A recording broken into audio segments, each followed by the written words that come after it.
Bom dia, senhoras e senhores. Hoje é 29 de janeiro de 2023. São 8 horas da manhã. E Lula se reúne em um mês com metade do total de países de todo o mandato de Bolsonaro. Não admira que Bolsonaro se diga humilhado por Lula e fique escondido e recluso sem abrir a boca. O Lula, em um mês, conseguiu a façanha de atrair o apoio do mundo. O presidente se encontrou em um mês com representantes de 15 governos desde a posse. E a nova agenda diplomática brasileira vai retomar temas abandonados nos últimos anos. Mas a grande humilhação significa o seguinte: em um mês, Lula se reuniu com metade dos 30 países com os quais o Bolsonaro teve diálogo em 4 anos. É isso que você ouviu. Em 4 anos, o Bolsonaro conseguiu se reunir com apenas 30 países e manter conversas bilaterais, e Lula fez metade disso, na verdade, em menos de um mês. Aqui na foto ele está com o premier de Portugal, António Costa, após reunião em Lisboa. Em menos de um mês, os números dão a medida da mudança promovida por Lula na política externa brasileira em comparação com a gestão de Bolsonaro. Lula já se reuniu com representantes de 15 países nesse período, enquanto o seu antecessor teve encontros bilaterais com lideranças de 31 nações ao longo de 4 anos. A agenda também passou por uma guinada representativa e passou a mirar temas que estavam de lado, como clima e direitos humanos. Mas há uma outra vitória que Lula tem apresentado ao Brasil e ao mundo, que é o seguinte: na semana passada, Lula se reuniu com o presidente direitista do Uruguai, Lacalle Pou, e a reunião com esse presidente mostra que Lula abandonou a ridícula postura ideológica para ter relações com outros países que Bolsonaro adotava. O Lula se reúne com outros chefes de Estado em deferência aos países e não classificando um país de acordo com a ideologia do seu governante, o que não faz o menor sentido. Porque o Uruguai, por exemplo, vamos tomar esse exemplo, o Uruguai tem presidente de direita atualmente, mas dentro do país há gente de direita e de esquerda. E, inclusive, o Uruguai foi governado durante muitos anos pela esquerda, a maioria do tempo do pós-redemocratização, depois da onda de ditaduras que varreu a América do Sul nos anos 60 e 70, o Uruguai, assim como o Chile, tiveram uma longa jornada na centro-esquerda. E agora tem um presidente de direita após muito tempo, e Lula respeita a vontade do povo daquele país, que não é nem de direita nem de esquerda, tem as duas ideologias dentro do país. E essa postura de Lula é uma postura que mostra maturidade e inteligência.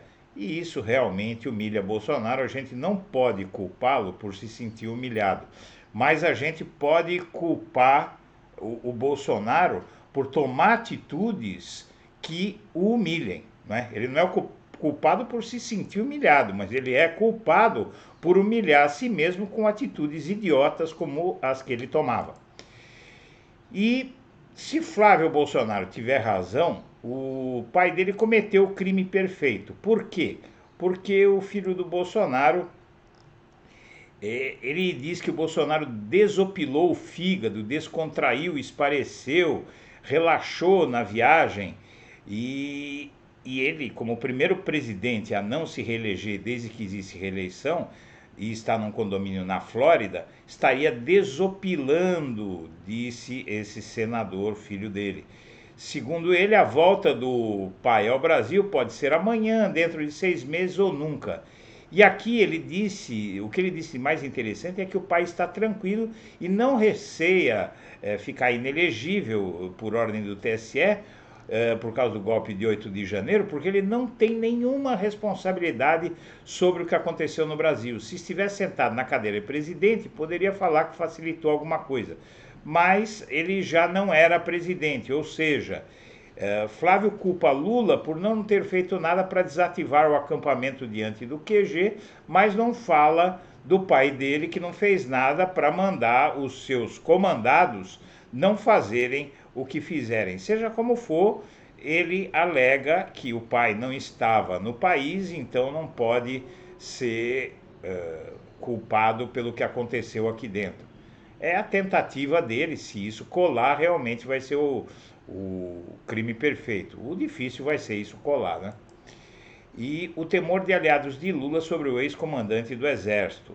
Na verdade, é um temor da sociedade brasileira e do mundo, porque esse sujeito saiu meio humilhado do cargo, não é? O general Arruda, que o Lula demitiu sumariamente, e ele estaria, segundo fontes desse site, ele estaria insuflando, estaria cochichando aí nos ouvidos do alto comando militar, insuflando-os para atacarem Lula de alguma forma, talvez até tentar de novo algum golpe, alguma coisa assim. E empresa acusada de financiar atos golpistas pegou dinheiro do BNDES. Dono da Primavera Tour pegou 300 mil reais com o BNDES. E esse dono alega que não financiou bolsonaristas e foi processado por erro, mas na verdade ali tem as digitais da empresa. A empresa Primavera Tour, acusada pela Advocacia Geral da União de patrocinar golpistas que promoveram quebra em 8 de janeiro, pegou 300 mil reais emprestados com o Banco Nacional de Desenvolvimento Econômico e Social, BNDES, em 2022. E Gilmar Mendes diz que a democracia não precisa da tutela dos militares. O decano da mais alta corte do país diz que os responsáveis pelo terrorismo de 8 de janeiro devem ser punidos com rigor, mesmo que sejam fardados de alta patente. Para ele, o STF foi fundamental para evitar a ruptura do Estado de Direito, e aí o Gilmar está correto, não é? E na verdade, toda a postura do Gilmar Mendes, inclusive na devolução dos direitos políticos do Lula, tudo isso deve provocar uma reflexão da sociedade, de todos os quadrantes do espectro político, pelo seguinte: o Gilmar durante muito tempo foi um adversário do PT e, apesar disso, Lula nunca deixou de manter uma boa relação com ele. Então, na verdade, todos nós que repudiamos tanto o Gilmar, enquanto Lula mantinha boas relações com ele, precisamos tentar aprender alguma coisa com o Lula. E aí eu me incluo nisso por uma simples razão, porque eu mesmo entrei contra o Gilmar Mendes na justiça por ele ter dito que a arrecadação de dinheiro para pagar a multa de José Dirceu, no caso do mensalão, era lavagem de dinheiro. E eu o processei no STF por isso, e hoje a gente tem que refletir sobre esse fato de o Gilmar Mendes, na verdade, ser um dos maiores responsáveis por Lula estar na presidência da República. E José Múcio Monteiro diz que o ambiente militar está totalmente pacificado. O ministro da Defesa está convencido de que a crise nas Forças Armadas chegou ao fim após a costura política. Não se quer aqui crucificar o José Múcio, mas eu não vejo as coisas da forma como ele diz, e não sou eu que não vejo, na verdade, não é? Nós vamos ver uma matéria aqui que vai mostrar que a situação não é bem essa, não. E o Bolsonaro planeja ir do aeroporto para o hospital quando voltar ao Brasil, diz a manchete, mas a própria matéria diz que ele fará isso se voltar ao Brasil. Vamos entender. Jair Bolsonaro combinou com Antônio Macedo, o cirurgião que lhe operou da facada, que disponibilize um carro para levá-lo diretamente do aeroporto de Guarulhos ao Hospital Vila Nova Star, quando voltar dos Estados Unidos para fazer a cirurgia que vai corrigir a alça que tem causado constantes episódios de suboclusão intestinal. Isso diz o Bolsonaro, diz a família dele, eles dizem o que eles quiserem. De qualquer forma, é improvável que Bolsonaro retorne ao Brasil em fevereiro. A propósito, enquanto Jair Bolsonaro esteve internado em Orlando, recebeu no hospital o acompanhamento de Ricardo Camarinha, ex-médico da presidência, enviado pelo próprio presidente a uma vaga de segundo oficial no escritório da Apex Brasil, em Miami. Na verdade, vamos entender aí, o filho do Bolsonaro disse ontem, né, o filho 01 disse que o Bolsonaro pode voltar e pode não voltar mais. Né? E na verdade ele já deu várias datas. Primeiro ele disse que voltaria no fim de janeiro, depois disse que voltaria no fim de fevereiro e agora o filho dele diz que ele não tem data para voltar ao Brasil. Na verdade precisa de ver até quando o Brasil e as autoridades vão esperar para reconhecer que o Bolsonaro fugiu e ele não vai voltar para cá.